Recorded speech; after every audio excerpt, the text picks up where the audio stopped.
இயக்கத்தில் ரவி சதா நடித்து வெளியான படம் ஜெயம்.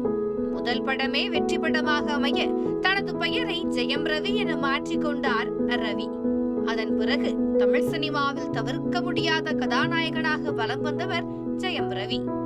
ஜெயத்தில் ஆரம்பித்து பொன்னியின் செல்வன் வரை நிதானமான அவரது வளர்ச்சியின் இடையில் 2009ஆம் ஆண்டு தயாரிப்பாளர் சுஜாதா அவர்களின் மகள் ஆர்த்தியை காதலித்து திருமணமும் செய்து கொண்டார் ஜெயம் ரவி.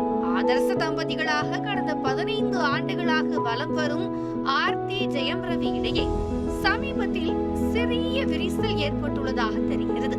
சைக்கியாட்ரிஸ்ட் மற்றும் பாடகி ஒருவருடன் ஜெயம் ரவிக்கு நெருக்கம் ஏற்பட்டதாகவும், இதனால் ஆர்த்திக்கும் அவருக்கும் இடையே மனஸ்தாபங்கள் எழுந்து இருவரும் விவாகரத்து கோரி நீதிமன்றத்தை அணுகி இருப்பதாகவும் தகவல்கள் கசிகின்றது. இது தொடர்பாக தகவல் கேட்பதற்காக ஆர்த்தியின் அம்மா சுஜாதாவை தொடர்பு கொண்ட போது அவர் பேச மறுத்துவிட்டார். ஆனால் ஆர்த்தியின் இன்ஸ்டாகிராம் பக்கத்தில் ஜெயம் திரைப்படம் வெளியாகி 21 வருடங்கள் ஆனதை கொண்டாடும் வகையில் ஜெயம் படத்தின் போஸ்டரை பகிர்ந்துள்ளார் ஆர்த்தி. அதில் காதல் எனும் வார்த்தை அது வார்த்தை இல்லை, வாழ்க்கை. 21 years of ஜெயம் என்று ஹேஷ்டாகுடன் கூடிய பதிவை இட்டுள்ளார்.